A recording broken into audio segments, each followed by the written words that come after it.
우리 하나님 말씀 신약성경 빌립보서 4장 11절에서 13절의 말씀입니다. 빌립보서 4장 11절부터 함께 봉독하겠습니다. 내가 궁핍함으로 말하는 것이 아니니라. 어떠한 형편에든지 나는 자족하기를 배웠노니 나는 비천에 처할 줄도 알고 풍부에 처할 줄도 알아.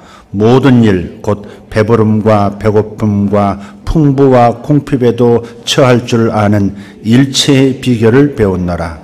내게 능력 주시는 자 안에서 내가 모든 것을 할 수 있느니라. 아멘.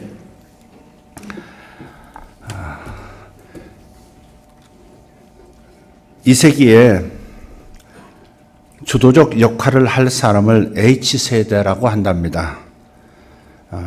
해피니스 제너레이션, H세대. 이 21세기를 주도하는 사람들을 왜 행복세대라고 말하는 것일까요? 사실 이것은 미래학자들의 주장입니다. 19세기와 20세기를 자유와 평등의 세기로 규정하고 21세기는 행복의 세기가 될 것이다 라는 겁니다. 굳이 나누어 표현하자면 그렇다는 것이지 자유나 평등이나 그리고 행복은 모든 사람의 궁극적인 관심사입니다. 아무튼 21세기의 트렌드가 행복이라는 거예요. 그래서 21세기 사람들의 중요한 관심사가 행복이고 행복한 사람이라야 진정으로 성공한 사람으로 평가를 받게 된다는 겁니다. 행복이 없는 성공, 진정한 성공이 아니다. 이게 중요하죠. 그래서 이제 요즘은 행복하게 해주는 것이라는 상품들이 참 많아졌습니다. 해피 라이프, 온 해피, 해피 시스터즈, 해피 투게더, 해피 포인트, 해피 머니, 행복 쇼핑, 핫 행복, 행복 주택, 해피랜드, 해피 김치. 이 해피, 행복이라는 수식어가 굉장히 많이 붙고 있어요. 한편 의학계에서 나온 통계 중에 하나인데 항우울제, 즉 행복해지는 약 프로작이 있습니다. 이 프로작이 세계에서 세 번째로 많이 팔리는 약품이라는 겁니다. 이것은 행복에 대한 사람들의 관심을 반영해주는 좋은 사례가 되겠습니다. 그래서 H세대, 해피니스 제너레이션, 여러분과 제가 이 행복세대의 주체가 되고 우리 가정과 교회가 그 요람이 되었으면 좋겠다 하는 마음에서 오늘 말씀을 새 기둥을 세워 행복해지라 하는 제목으로 나누는 겁니다. 이 기둥이라는 이미지는 잠언 9장에서 차입한 것입니다. 잠언 9장 1절 이하에 보면 지혜가 그 집을 짓고 7 기둥을 다듬고 그랬어요. 지혜가 집을 짓고 있는데 그 집은 7 기둥으로 되어 있다는 겁니다. 그래서 그 집으로 지혜가 초청을 하는 거예요. 그 7 기둥은 지혜, 다시 말해 주님의 7가지 신적 속성을 말합니다. 이 속성을 신약 야고보서 3장 17절에서 반복해서 말하고 있어요. 하나님의 성품, 신적 속성이에요. 지혜이신 예수님께서는 이 7가지 하나님의 성품으로 기둥을 삼아서 집을 짓고 수많은 사람들을 초청하고 계신다는 겁니다. 그리고 이 지혜의 초청에 의하면 생명도 얻고 명철도 얻게 된다고 약속을 하고 있습니다. 그게 잠언 9장의 말씀이에요. 오늘 저는 지혜 7 기둥이라는 표현에서 행복을 위한 3가지 기둥이라는 주제를 착안했다는 것을 다시 한번 말씀드리면서 지금부터 말씀드리는 이 3가지 행복 기둥을 세워서 저와 여러분이 행복을 누리는 주인공들이 되기를 소망합니다. 3가지 행복 기둥은 자존감의 기둥입니다. 2번째는 자유감의 기둥이고 3번째는 자족감의 기둥입니다. 자자로 시작하고 감자로 끝나죠. 자존감, 자유감, 자족감입니다. 이게 무슨 행복의 근거가 될 수 있을까? 행복의 집을 지을 수 있을까 하는 생각이 있으시겠습니다만은 한번 들어보시기를 바랍니다. 행복의 첫 번째는 자존감의 기둥을 세워야 합니다. 자존감은 자아 존중감을 말해요. 자신을 존중하는 마음. 남이 아니라 우선 나를 존중하는 마음. 자신이 가치 있는 소중한 존재이고 또 사랑받을 만한 존재라는 것.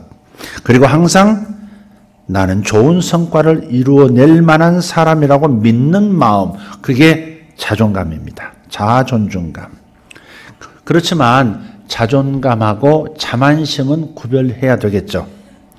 자존감이 높아야 자신을 믿는 마음이 생기고요. 그 크기만큼 원하는 것을 이루고 시도하고 성취해 갈 수 있습니다.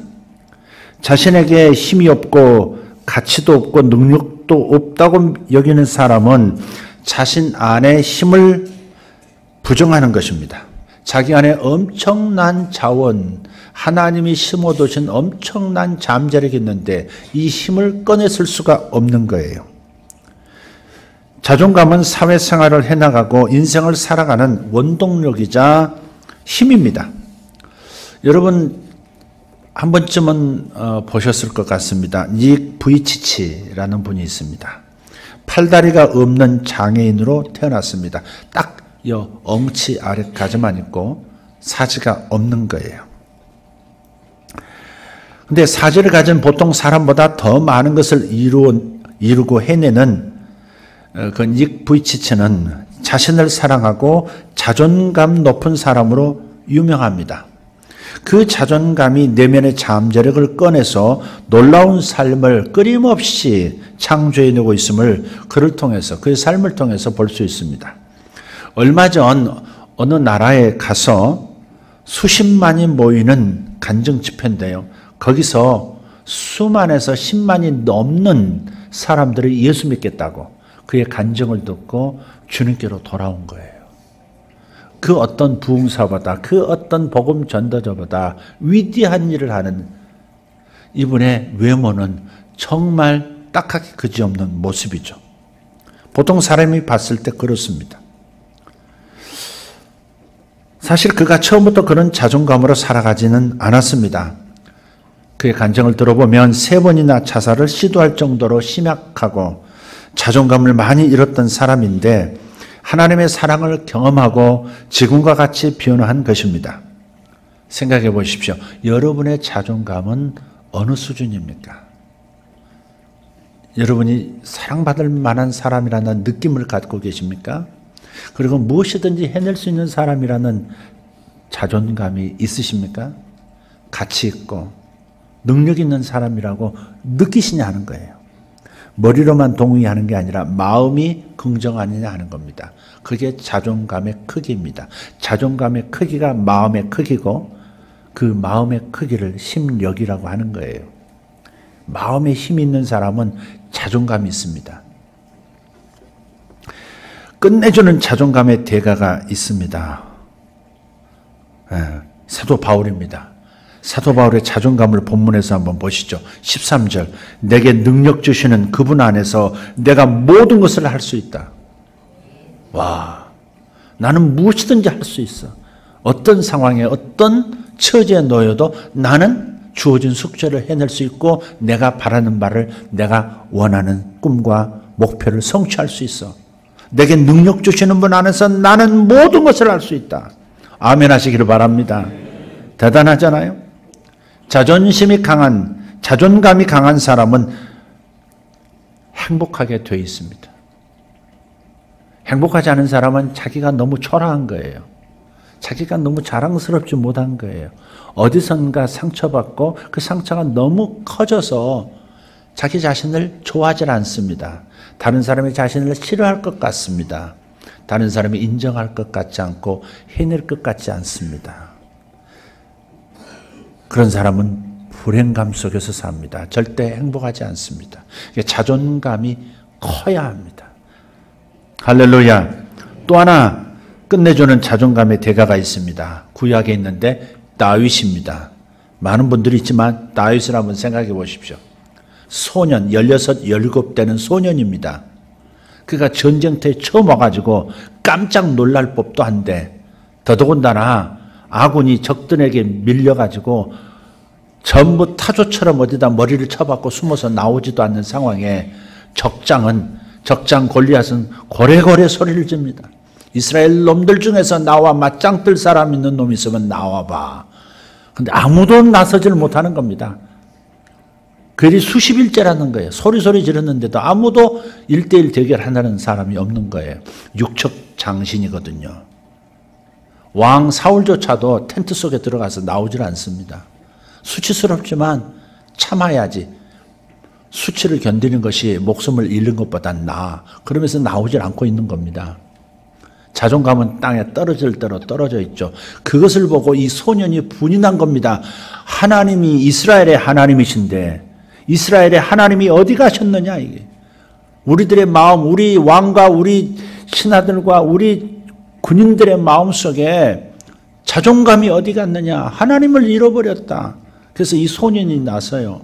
왕의 텐트로 들어가 가지고 요청합니다. 저를 붙여주십시오. 제가 1대1로 이기면 너끈 이길 수 있습니다. 저는 말이죠.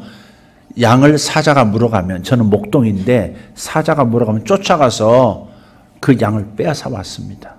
곰이 낚아채도 곰을 저는 쫓아냈던 사람입니다. 그러니 저런 하나님 없는, 하나님이 누군지 모르고 하나님을 경멸하는 저 모자란 사람 제가 단번에 해치울 수 있습니다. 저를 내보내 주세요. 그렇게 말해요. 그게 이제 계속 그렇게 욕을 하니까 한번 나가봐 했죠. 나가서 저쪽에서 쿵쿵 거리면서 걸어오는 그 거대한 거인을 바라보면서 그렇게 얘기합니다. 당신은 칼과 창으로 내게 나오지만 나는 전능하신 우리 여호와 하나님의 이름으로 나갑니다. 나의 손에 의해서 당신은 쓰러질 것이요. 소리쳤어요. 그에게서는 열등감이 전혀 느껴지지 않습니다. 도대체 8 아들 중에 맨 막내로 자랐고 그 위대한 이스라엘의 선지자 사무엘이 자기 집을 방문했을 때 아버지가 자식들을 자랑스럽게 내놨는데 첫째 엘리압부터 7째까지 그 앞에 세웠는데 다윗은 부르지 않습니다. 그만큼 뭔가 아버지로부터 뭔가 배척당하는, 조금 소외당하는 어떤 무언가가 복잡하게 있었던 것 같습니다. 그래서 자기의 시에 그렇게 기록한 적도 있습니다. 부모는 나를 버렸으나 하나님은 나를 버리지 아니하시리로다. 그러니까 상처가 있었어요. 상처가 있는 사람은 자존감이 약하고 그 쓰라린 마음 때문에 가치 없는 인생을 무력하게 살아가게 되어 있습니다. 그런데 이상하게 다윗은 그런 열등감이 전혀 보이지 않고 자존감으로 똘똘 뭉친 가득한 소년이 되어 있는 거예요. 그것은 그가 들판에서 목양을 하면서 양떼와 함께 보호하시는 하나님, 살아계신 하나님, 자신을 사랑해 주시는 하나님, 끊임없이 찾아와 주시는 하나님을 경험하면서 자존감이 하늘을 찌를 듯 높아져 있었던 거예요. 그니 어떤 상황에서 두려워하지 않고 곰과 사자를 쫓을 수가 있고, 그리고 적장 앞에서도 두려워하지 않는 겁니다. 결국 물맷돌 하나 가지고 적을 쓰러뜨리고 그의 칼을 빼내서 그의 목을 베서 이스라엘이 승리하도록 만들어주고, 그가 일약 목동에서 왕궁으로 들어가는 왕실의 사위감으로 인정되어 왕궁의 경호실로 들어죠. 경호실장이 됩니다. 나중에 왕이 되죠. 자존감은 삶을 바꾸는 거예요. 단지 행복으로 끝나지 않습니다. 제 아내가 가끔 재밌는 얘기를 보고 저한테 얘기를 해줘요. 네, 제가 제대로 전달할 수 있는지 모르겠어요. 한번 제가 직접 보고 싶은데, 36세 여성입니다. 결혼 안 했습니다. 지능이 초등학교 3학년으로 진단이 나왔습니다. 36인데 지능이 초등학교 3학년이에요. 더 이상 발전도 되지 않아요. 어려서 아버지가 너는 가만히 있어. 너는 가만히 있어. 일 벌려 오히려. 너는 가만히 있어. 어머니도 그러고. 그래가지고 7년 전까지는 자기는 너무 가치 없는, 행복하지가 않았대요.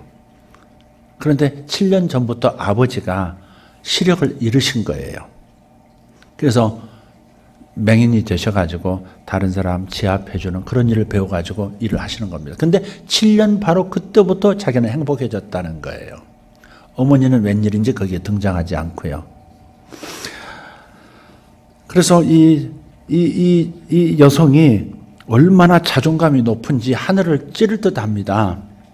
예컨대 이런 거예요. 자기 아버지가 지금 앞을 못 보시기 때문에 바깥에 나가면 다른 사람이 우습게 볼 수 있으니까 아버지를 우습게 보이지 않게 하기 위해서 다른 빨래는 세탁기에 놓고 돌리는데 아버지 옷은 전부 손빨래를 하고 대리미질을 하나같이 다 하고 깨끗하도록 해서 반듯하게 해서 아버지 일 나가시도록 도와드리고, 또 아버지가 좀 더 이 사람의 인체에 대해서 잘 알 수 있도록 책들을 골라다가 누가 추천해주면 그거 갖다가 아버지가 그냥 안 보이지만 딸의 읽어주는 그 소리를 듣고 뭐 이렇게 자기 몸을 만지면서 더 깊이 있는 지압사로서 발전해 나가는 거예요. 그 카페에 다닙니다. 아르바이트를 하는데 카페에 이제 직원으로 다니는데 그게 이제 지체 장애가 좀 있는 모양이에요. 장애 총각이 있는데 누나 하면서 쫓아다니면서 난 누나가 좋아 이러면서 쫓아다니는 거예요. 그럴 때마다 이 아가씨가 하는 말은 나 좋아하는 교회 오빠 있어. 나 좋아하는 교회 오빠, 교회도 다니는 거예요. 그리고 집에 돌아와서는 아빠, 그 녀석 있지? 꼴에 예쁜 거 날아가지고 자꾸 자기를 추근댄다고? 그렇지만 오늘 교회 오빠, 좋아하는 교회 오빠 있다고 했어. 염려하지 마, 아빠. 정말 자존감이 있는, 열등감이 전혀 없는 그런 모습이에요.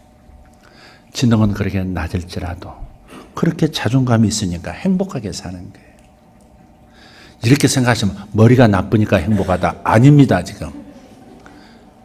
머리 나쁘면 불행합니다.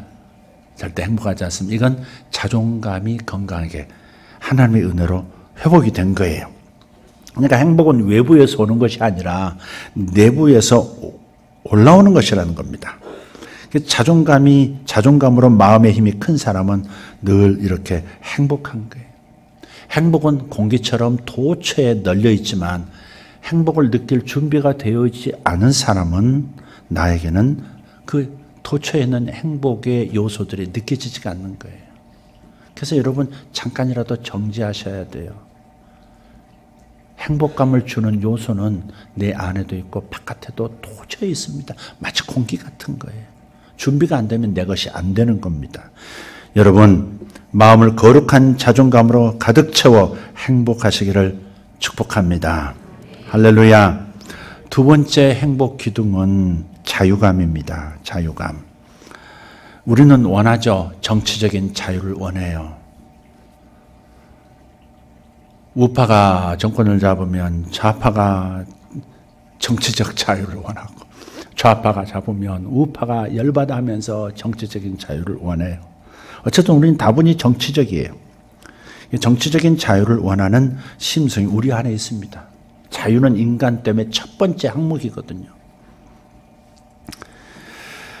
종교적, 사상적 자유도 우리는 얻어야 합니다. 교회를 공격하는 세력들, 조직적인 세력들이 분명히 있는 것 같습니다. 지금 세계적으로 동성애를 합법화시켜서 성의 구별을 없애려는 시도가 너무 조직적으로 일어나고 있습니다. 사실 동성애자는 극히 소수인데 그 소수를 위해서 다수가 다 입을 다물어야 하고, 그것이 잘못됐다, 고칠 수 있다, 그건 생물학적인 요소가 아니다, 타고난 것이 아니다, 고칠 수 있다 이렇게 말하는 선의조차도 악으로 규정하는 겁니다. 그래서 세계적인 다국적 기업들이 정치적인 압력을 넣고 돈으로 회유하고 해서 수많은 사람들이 자신은 속으로는 동성애를 틀렸다, 이건 큰일 날 문제라고 생각함에도 불구하고 입 바깥으로 낼 수 없고, 심지어 자기 자식도 동성애가 잘못됐다고 가르칠 수 없는 그런 세상으로 만들어가고 있는 거, 우리나라에서는 아직 피부로 지금 닿지 않아서 그렇지 유럽도 그것 때문에 몰락하고 미국조차도 참 어려워지고 있는 부분이 있습니다. 여러분, 제가 사람을 차별하는 차원에서 얘기하는 게 아니라는 것을 이해해 주시면 좋겠습니다. 우리는 신앙인이고 창조주 하나님의 뜻을 아는 사람들로서 하나님의 종으로서 지금 말씀을 드리는 겁니다. 최근에 어떠한 영향을 받았는지 모르지만 저 경북 대구 출신의 아마 국회의원이실 텐데 김부겸 의원이라는 분, 지난번에 잠깐 말씀을 드렸습니다마는 그분이 이번에 법안 하나를 제출했는데 그 뭐냐면 동성애를 잘못이라고 비난하면 3천만 원의 벌금을 물리자라고 하는 법안을 제출한 거예요. 대통령을 욕하면 900만 원까지 벌금 문답니다. 그게 확실해지면. 그런데 동성애 비난하면 3천만 원을 벌금을 내야 되는 겁니다. 어떻게 해서 그분이 그런 주장을 하게 됐을까? 물론 긍정적으로 좋은 부분도 듣고 보면 있을 수 있습니다. 이해가 가는 부분이 있을 수 있지만 그러나 그것을 법으로 만든다는 것은 이 세상을 창조주의 질서를 카오스의 세계로 혼돈의 세계로 몰고 가는 조직적인 사탄의 종들의 움직임 속에 지금 올라탄 거라 이 말이죠. 그 자신은 다른 뜻으로 했을 수 있지만은 자신도 모르게 사탄의 종이 되어버리는 겁니다. 그리고 그분이 이걸 깨닫지 못하고 놓지 않는다면 하나님 나라에서는 너 아웃 그럴 겁니다. 그럴 때가 올 겁니다. 틀림없이. 소돔과 고모라를 뒤집어 엎어버리시는 거 보십시오. 동성애도 가득했던 타락했던 소돔과 고모라를 땅을 뒤집어 엎어버리시는 하나님이세요.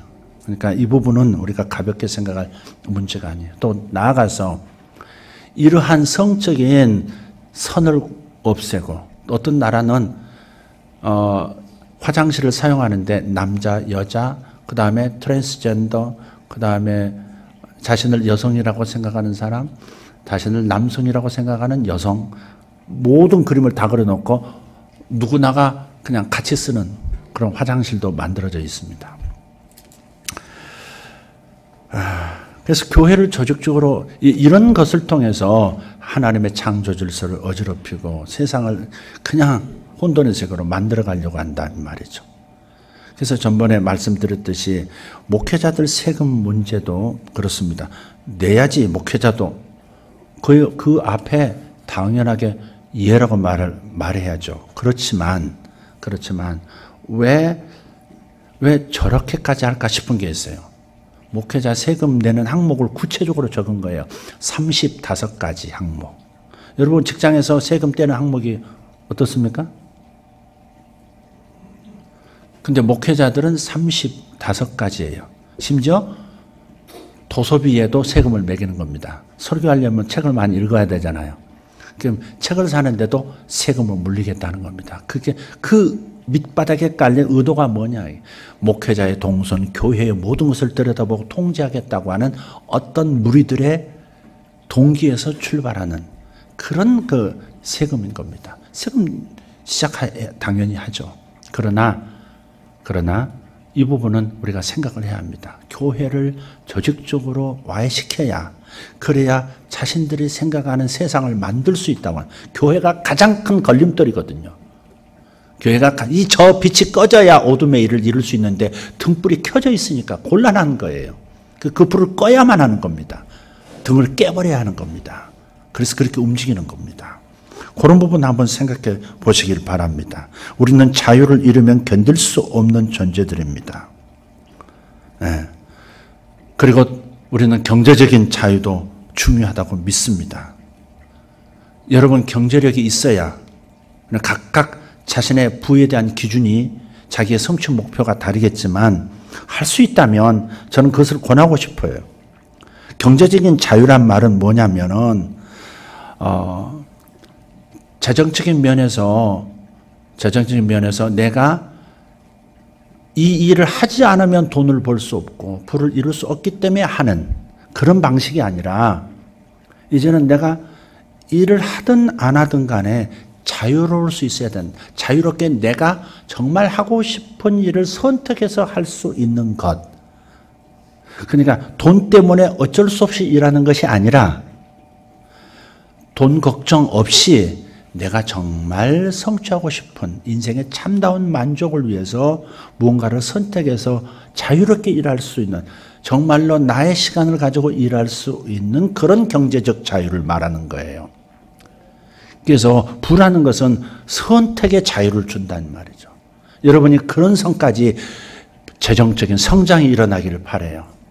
여러분 열심히 일하시고 열심히 저축하시고 노력하시는 거 박수치고 정말 환영하고 축복합니다. 그러나 여러분이 정작 다른 마음에는 다른 일도 하고 싶은데, 이런 일을 한번 남기고 싶은데 하는데도 자기의 돈을 벌어야 하는 그 이유 때문에 그 일을 못하고 있다면 여러분 자유로운 거 아니다 이 말이에요.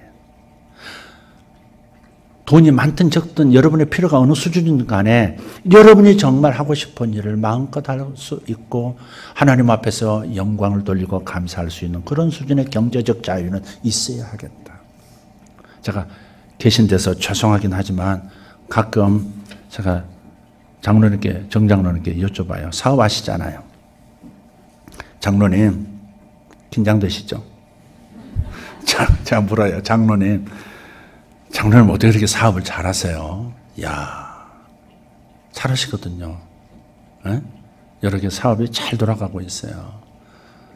그 직원들 저기 청과시장에도 학자금, 자녀들 학자금. 내가 알기로는 현재까지는 절반은, 어떤 직원이 절반은 대주고 있는 중소기업인데 그렇게 하고 있다는 말이에요. 이왕 말이 나온 김에 여러분, 애 셋나면 그저께 발표해서 셋나면 대학 다 무료랍니다. 이제 셋만 나면. 그러니까 마지막 셋째만 대학 등록금 면제가 아니라 언니 오빠까지 다, 그 위까지 다 면제랍니다. 그러니 둘 있는 분들이요, 다시 한번 힘써 주시기 바랍니다. 어떤 분한테 얘기했더니 나 묶었는데 풀려면 엄청 아픈데 그러더라고요. 남자분이. 하여간 그 돈이 어디서 나오는지는 모르지만 하여간 한편에는 또 감사할 일입니다. 지금 길을 잃었습니다. 제가 장로님께 물어봤어요. 어떻게 그렇게 사업을 잘하세요? 그랬더니 사업한다고 말하기는 부끄럽습니다 그러시더라고. 뭘요? 그랬더니 아니 뭐 나는 별로 관여도 안 하고 그냥 사무실 회장실 앉아서 책만 보고 그냥 기도만 하고 가끔가다 나가서 이제 뭐 이렇게 조율만 하고, 그게 고수인 거죠. 그게 실력 아니겠습니까? 부지런히 뛰어야 돌아가는 거. 그건 조금, 그것이 목표가 되면 안 됩니다. 근면은 중요한 거고, 열심히 자기 일에 보람 있는 마음을 가지고 일하는 것은 박수받을 일이지만 열심히 뛴다고 하는 것이 자유를 의미하는 건 아니거든요.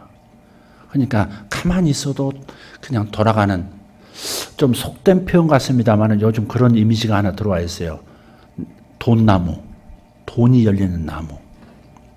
나무는요, 특별하게 신경 쓰지 않아도요, 지가 자라고요, 지가 꽃피고 지가 열매 맺어요. 그래요, 안 그래요? 쓰러지지 않도록만, 강풍에 넘어지지 않도록만 도와주고, 특별히 가뭄에 메말라 죽지 않도록 도와주고, 병충해가 심각하게 생기지 않도록만 도와주면 지가 알아서 가서 지가 열매 맺고 지가 풍성한 열매를 제공한다고요. 우리의 경제적인 시스템이, 내 삶의 재정 시스템이 그래야 된다는 거죠. 그러니까 평범하게 열심히 사는 것을 능사라고만 생각하지 말고 우리 목표를 무엇을 통해서 그런 재정의 나무를 만들어내든 여러분이 그 목표를 가지고 좀 달렸으면 좋겠다 이 말이에요. 에? 열심히만 일하는 것을 최선이라고 생각하지 말고 좀 일찍 은퇴도 하시고, 은퇴한다는 것은 일을 안 한다는 게 아니에요. 정말 그때부터 자유롭게 선택해서 내가 할 일을 하고 쉼을 갖기도 하고, 세상을 위해 돕는 역사를 일으키기도 한다는 것을 말하는 거죠.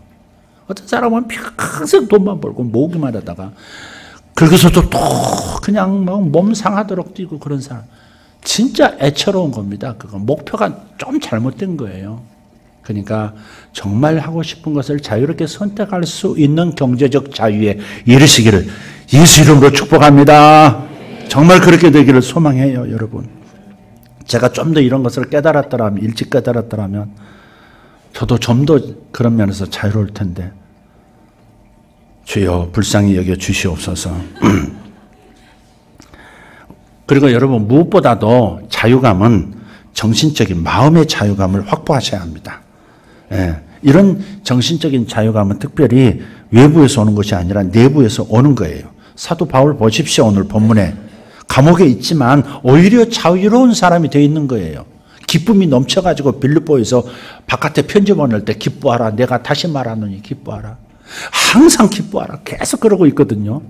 도대체 감옥 안에 있는 이 묶여있는 사람이 어떻게 저렇게 자유로울 수 있는가. 넘치는 행복감, 넘치는 기쁨 속에서 살아가고 있느냐 이 말이에요. 정신적인 자유의 수준이 얼마나 높은지요. 바울이 감옥에 갇혔다는 소식을 듣고요.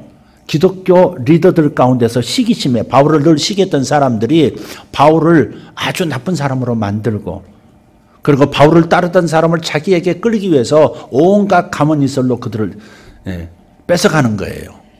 그 감옥 안에서 속이 상할 거 아니겠어요. 그런데 바울은 그렇지 않습니다. 이렇게 되나 시기심으로 하나 아니면 좋은 뜻으로 하나 전파되는 것은 그리스도니 나는 이것으로 기뻐하고 만족해한다 그러는 거예요. 이게 정신적 자유, 마음의 자유예요. 할렐루야. 이런 마음의 자유를 누리시기를 축복합니다. 아멘. 예, 바로 그거예요. 이런 자유 속에서 살아가는 분들 되기를 다시 한번 축복하고요. 마지막 행복을 만들어가는 기둥 세 번째는 자족감입니다. 자족감. 오늘 본문은 행복한 삶을 위해서 자족하는 마음을 가지라고 합니다. 목사님 방금 전까지 돈을 많이 벌라고 하셔놓고 열심히 뛰라고 하셔놓고 긴장감 가지고 욕심을 내서 뛰라고 해놓고 왜 자족감을 가지라고 말하는가. 자족감이란 말은 지금 현재 있는 것으로 만족하라 그 말이에요. 근데요 이게 너무 중요해요. 고무줄 한번 생각해 보세요. 고무줄은요 팽팽하게 당겼다가 가끔은 놔줘야 돼요. 주기적으로 놔줘야 회복 탄력성이 계속 고무줄 안에 살아있어요. 근데 오랫동안 잡아 당겨 놓고 있으면요 다시 돌아가질 않아요. 탄력성을 잃은 거예요. 우리는 욕심이 나쁜 것이라고 생각하는 사람들이 아니에요. 욕심 없으면 자기 개인의 삶도 발전이 없고요. 문명사회가 발전이 없는 거예요. 그렇죠. 욕심이 있어야 돼요. 하나님이 욕심을 가질 수 있는 마음이라는 기능을 주셨어요. 욕심은 좋은 거예요. 그러나 해로운 욕심이 있다는 거죠. 무엇이 해로운 욕심이냐? 계속해서 더 벌어야 되겠다, 더 열심히 채워야 되겠다라고만 하고 달려가는 욕심이 해로운 욕심이에요. 중간중간 하나님은 내려놓으라고 하셨어요. 그래서 안식일을 주신 거예요. 그래서 우리는 주일을 지키는 거예요. 주일은 모든 것을 내려놓는 시간이에요. 세상에 달려가던 몸도 쉬게 만들고 바빴던 한껏 긴장했던 그 마음도 내려놔야 돼요. 그래서 회복 탄력성을 회복해야 돼요. 그래서 하나님께서는 안식의 날에 뭐 하라고 그러셨어요? 무조건 쉬어라. 쉬어라. 일하지 말라 그랬어요. 그 다음 두 번째. 너희 집에서 부리고 있는 종들도 다 쉬게 하라. 주인만 쉬어서는 안 된다. 모든 영혼들은 다 쉬어야 한다. 그리고 사람만 쉬어서도 안 된다. 모든 가축들이 쉬게 만들어라. 소도 일하지 말게 하고 그 어떤 일하는 가축들, 노새도 쉬게 하고 다 쉬게 하고 주인하고 종도 같이 놀고 가축도 빈둥빈둥 노는 날이 안식이 됐어요. 그러면 이런 생명들만 노라고 했느냐? 그렇잖아요. 모든 논밭도 쉬어라. 개간하지도 말고 거기에 뭐 하지 말라는 거예요. 모든 것이 쉬어야 합니다. 그래서 우리 교회도 안식의 날인 주일에는 몸도 쉬어야 하고 마음도 쉬어야 합니다. 몸만 편안해서는 안 돼요. 마음도 평안해야 돼요. 쉬어야 된다고요. 그래서 여러분 몸만 쉬지 말고 마음만 쉬지 말고 여러분 손에 있는 것도 쉬게 해야 돼요. 핸드폰 쉬게 하세요. 스마트폰 쉬게 하세요. 여러분의 자녀들 스마트폰 특별한 연락 취하는 거 외에는 쉬게 하세요. 여러분도 마찬가지예요. 주일에는 제발 동영상 가지고 돌리지 마세요. 동영상 돌리지 마세요. 아이들 보세요. 지금 와가지고 집에서는 스마트폰 가지고 게임하는 걸로 이렇게 중독된 아이들이 많잖아요. 근데 그걸 막기 위해서 못하게 하고 있고 철저하게 규칙을 세워서 하고 있어요. 정 허락해도 하루에 몇 분 이렇게 허락하고 이렇게 절제가 되어 있는 가정교육이 되어 있는 그 아이들이 주일날 와가지고 언니 오빠들이 이걸 돌리고 있는 거예요. 제 친구들이 게임하고 그러니까 애들이 불이 나는 거예요. 저 재밌는 것을 옆에서 보면서 왜 나는 못하게 하느냐고 항변하는 거예요. 그러니까 여기 있는 중학교 언니들 고등학교 오빠들 교회에서 핸드폰 내려놓으셔야 돼요.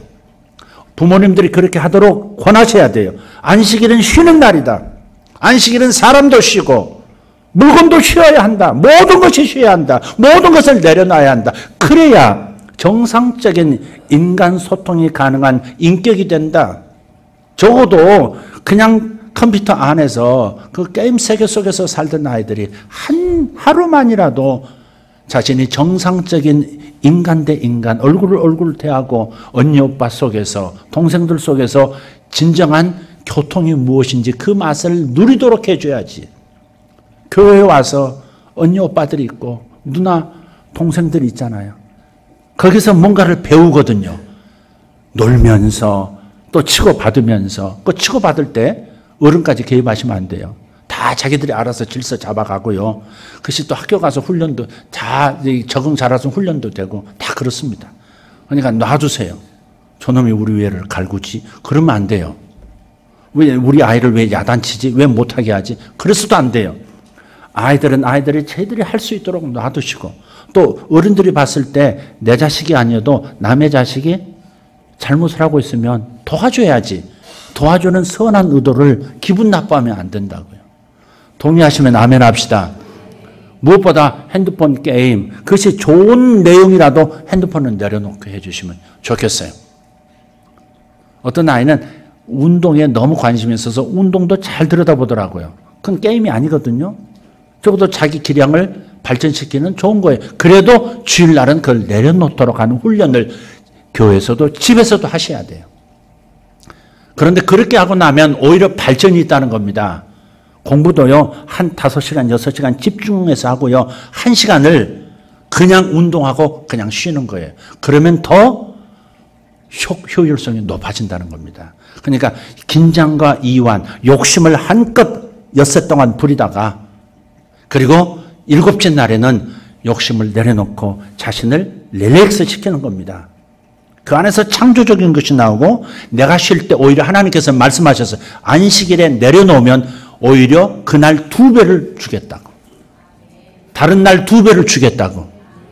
할렐루야. 농사하는 사람들이 주일날에도 뛰어서 거둬야 되는데 그래야도 창고에 채울 곡식이 많아지는데 내려놓으라니 무슨 소리인가 아니라는 거예요. 하나님은 다른 날 2배로 주겠다. 그래서 만나가 내려도 안식일 날 쉬도록 하기 위해서 하나님께서는 다른 날 2배를 주셨어요.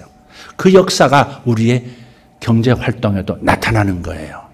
그러니까 여러분 이 지혜가 있으시길 예수 이름으로 축복합니다. 옛날부터 행복은 자족하는 마음에 있다고 사람들은 생각해 왔어요. 이 자족하는 마음, 이 현재 있는 것으로 만족하는 마음은 어디서 오느냐면 공식이 있는데 행복 공식인데 성취를 욕구로 나누면 되는 거예요. 욕구가 분모로 들어가고요. 성취가 위로 올라가는 거예요. 분자, 성취, 분모, 욕구입니다. 이게 행복 공식이에요. 아무리 많은 성취를 남겼어도 성취보다 욕구가 크면 만족할 수 없고, 다시 말해서 100만 원 벌었어도 나 150만 원 벌어야 되는데 그러면은 만족도가 없는 거예요. 떨어지는 거예요. 그런데 100만 원 벌었는데 나 사실 50만 원 있어도 난 너무 행복한데, 그런 좋은데 50만 원이 필요한 이런 사람은 행복도가 높은 거예요. 그러니까 성취보다도 욕구가 더 작아야 하는 거죠, 사실은. 그래서 행복하려면 성취를 늘리는 것보다도 욕구를 줄여야 합니다. 근데 이 방법은 사실 무한 경쟁 시대에 사는 우리들로서 결코 만만한 방법은 아니라는 사실을 압니다. 성취를 줄여간다는 것은 만만한 게 아니에요. 그래서 욕구를 줄이는 거예요. 요즘 선진국에서는 4가지 S가 유행이랍니다. 첫째, 슬로우. 두 번째, 슬림. 여성들 슬림 좋아하시죠? 슬림. 세 번째, 스몰. 작은 것이 좋다는 거예요. 그 다음에 마지막으로 심플. 이게 4S예요. 슬로우, 슬림, 스몰, 심플. 산수에서 분수의 값을 크게 하려면 분자를 키우는 것보다 분모를 줄이는 것이 더 효과적이라고 말씀을 드렸어요. 한번 예를 들어 볼게요. 99를 4로 나눈다고 생각해 보세요. 99 나누기 4예요. 그러니까 4분의 99예요. 그러면 거기에다가 그런데 분자 하나를 키우는 거예요. 분자 하나를 키워서 100을 만들어요. 그러면 값이 어떻게 나와요? 계산이 안 됩니까? 100 나누기 25, 100 나누기 4, 값이 25죠. 그런데 99는 그대로 놔두고 아래 욕망 쪽에 있는 4를 하나 줄이는 거예요. 3으로. 그러면 얼마가 나와요? 답이? 33, 값이 33이에요. 그래서 자기 욕구를 줄이는 법을 터득하셔야 돼요. 의식적으로 특별히 주일에 자기 욕구를 내려놓는 방식으로 행복해지는 것을 선택하셔야 해요. 이것은 꼭 경제적인 것만이 아니에요. 사랑하는 배우자를 향해서도 기대치를 낮추라 이 말이에요. 결혼 안 하고 있는 청년들이요. 끝까지 그 위 분자 부분을 놓치지 않으려고 더 보태려고 애를 쓰지 말고 아래에 있는 욕망 구조를 조금 낮춰보세요. 그러면 성사가 될 거예요. 25%에서 33%로 높아질 거예요. 정말입니다. 제가 청년들에게 이런 말을 엊그제 밥 먹으면서 했어요. 야, 니들 이렇게 결혼을 이제 해야지. 그랬죠. 근데 A, B, C가 있는데 C는 빼자. 너희들이 원하는 A급, B급, C급인데 C는 좀 빼자. 근데 A와 B가 있는데 A 아니면 안 돼. 그러면 너희들 결혼 못한다. 끝까지. 참 어렵다. 연애할 때는 A급이 좋아. 그러나 결혼하려고 하면 A보다는 B가 낫습니다. 결혼 대상자로는 B가 딱 합당합니다. 정말 해보라니까. 결혼하려고 보면 A보다는 저런 날라리보다는 저렇게 멋진 날라리보다는 B가 나아요. B 플러스 정도로 이렇게 잡아야 해요. 그럼 결혼이 빨라져요. 여러분 인생을 앞두고 늦어지는 분들은 한번 생각해 보세요. 틀림없이 A를 고수하다가 그렇게 된 거예요. 그것이 돈이 됐든 용모가 됐든 뭐 신앙이 됐든 A 고수하다가 A 아니면 안 돼. 그러다가 놓치는 거예요. 이게 길어지는 거. 나도 무슨 소리 하는지. 저도 A를 붙잡지 않았습니다. B지만 B 마이너스가 B 플러스는 분명합니다. 그런데 요즘 살아보니까 B 플러스가 A가 되더라고. 와, A 이런 게 진짜 A인 거구나. 내가 콩깍지가 쓰였었구나. 에? 내 로망하고 결혼한 거 아니라니까. 주여 상처받지 않게 하여 주시옵소서. 자족하는 마음, 가난한 나라 부탄 생각해 보세요. 부탄은 부탄 가스가 생각이 나는데 부탄 가장 가난한 나라 중에 하나인데요. 그게 국민 97%가 다 행복하다고. 세계 최고의 행복. 그 다음에 방글라데시. 방글라데시도 방빼라 그런 소리. 방글라데시 얼마나 행복하냐. 대부분이 행복, 너무 행복해하는 거. 우리가 눈으로 봤을 때, 외양으로 봤을 때 저렇게 찢어지게 가난하면서 뭐가 행복하다고 저렇게 웃을까? 그런데 행복하대. 왜? 위에 있는 분자보다 성취보다 욕구를 줄였기 때문에 그런 거예요. 그게. 그러니까 결국은 행복이라고 하는 것은 이 자족감이 올 수 있는, 자족감을 통해서 행복할 수 있는 것은 우리가 절대 내부에서 올라오는 것이지 외부로부터 오는 것이 아니라는 사실을 깨닫는 거예요. 우리가 고통스럽고 우리가 불안하잖아요. 불안해. 과거 때문에 불행해하고 미래 때문에 불안해해요. 그죠? 행복하지 않은 사람은 과거 때문에 불행해요. 자꾸 곱씹거든요. 근데 또 미래에 대해서는 또 불안하거든요. 여러 가지 면에서. 자식을 봐도 불안하고 내 건강을 봐도 불안하고 건강하면서도 또 불안한 미래를 생각해요. 그러니까 현재가 행복하지 않는 거예요. 그러면 우리가 어떻게 하면 되느냐? 행복은 외부에서 오는 게 아니라 내부로부터 올라오는 것. 즉 이렇게 생각하는 거죠.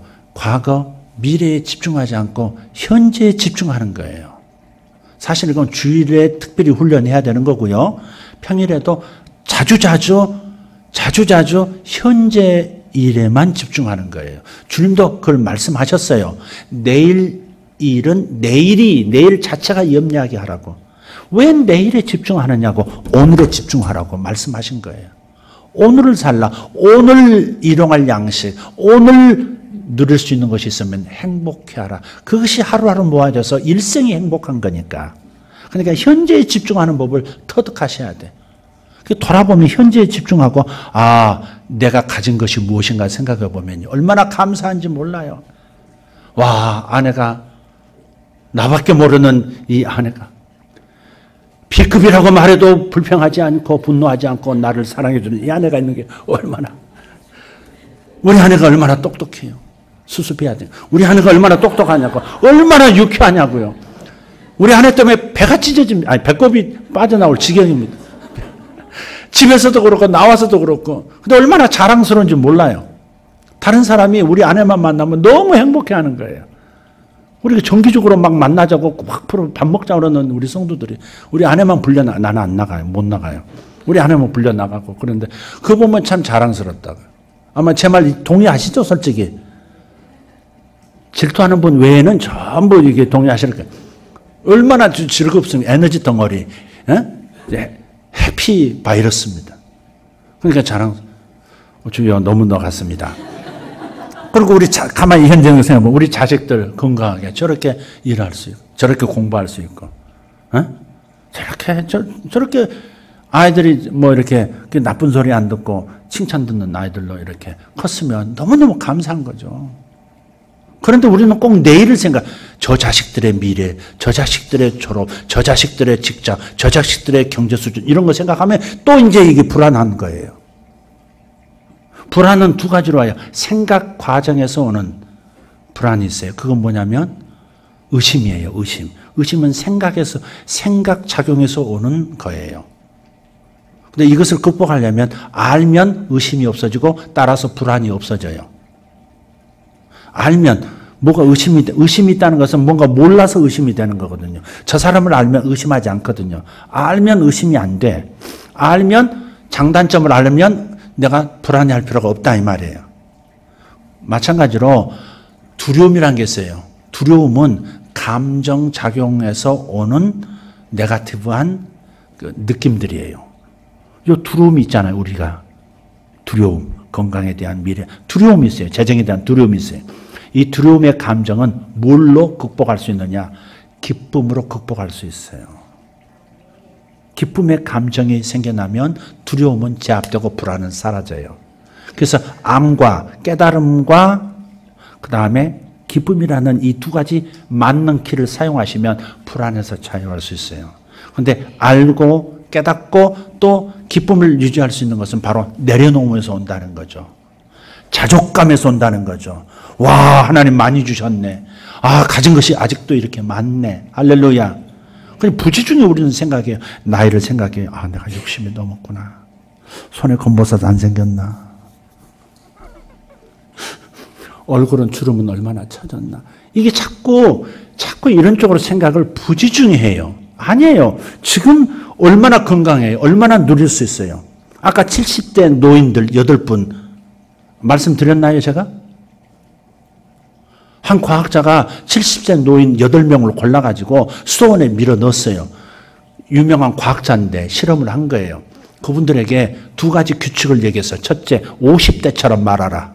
두 번째, 50대처럼 행동하라. 그리고서 옷을 전부 50대 입던 옷으로 다 입혔어. 음악도 50세에, 그분들이 50대에 들었던 음악을 들려줘. 그리고 요구하는 거예요. 절대 청소 젊은 사람한테, 이 직원들한테 시키지 말고 스스로 청소할 것, 스스로 설거지할 것. 그랬는데 일주일 뒤에 보니까 그들의 그 7분의 노인들의 시력, 청력, 그 다음에 손으로 잡는 악력, 이 모든 것들이 50대로 변해 있더라는 거예요. 피부도 팽팽하고 빛이 나고. 그러니까 결국은 70대라고 생각하니까 70세라고 생각하니까 70대로 사는 거예요.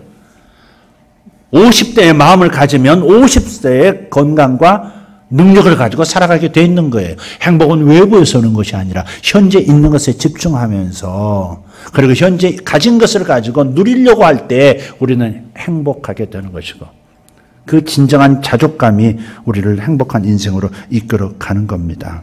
할렐루야.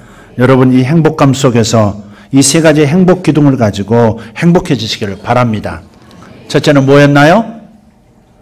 자존감이 있어야 합니다. 자존감이 강해야 합니다. 두 번째는 자유감을 키워가야 합니다. 세 번째는 자족감을 항상 정기적으로 확인하시고 누리시면 여러분 평생 행복할 겁니다. 기도하겠습니다. 하나님 감사합니다. 지치고 힘들어 세상 속에서 쉽게 좌절하기 쉬운 이 시대를 살면서 우리 사랑하는 성도들, 오늘도 주님 앞에 나와 직장도 내려놓고 일도 내려놓고 모든 바램도 내려놓고 모든 긴장도 다 반납하고 욕심도 반납하고 아버지 현재에 머물러 사는, 현재에 머물러 예배하는 이 백성들을 보시옵소서. 이들이 행복해지기를 원합니다. 그러나 또다시 내일부터 긴장하며 욕심을 한껏 바라면서 주님과 함께 달려가야 되겠나이다. 그러나 끝까지 달려가서 탄력성을 잃어버리는 어리석음 없게 하시고 다시 돌아와 다시 수시로 하나님 앞에서 긴장의 끈을 내려놓고 다 비우고 내려놓는 지혜 있는 성도들 되게 하여 주시옵소서. 하나님 복되게 하실 것을 믿습니다. 아버지 하나님 마음의 자유가 오게 하시고 경제적 자유가 특별히 오게 하여 주시옵소서. 경제적 자유에 이르게 하여 주시옵소서. 무엇이든지 원하는 대로 선택하며 살 수 있는 그런 수준으로 저들을 성장시켜 주시옵소서. 살아계신 우리 구주 예수님 이름으로 기도하옵나이다. 아멘.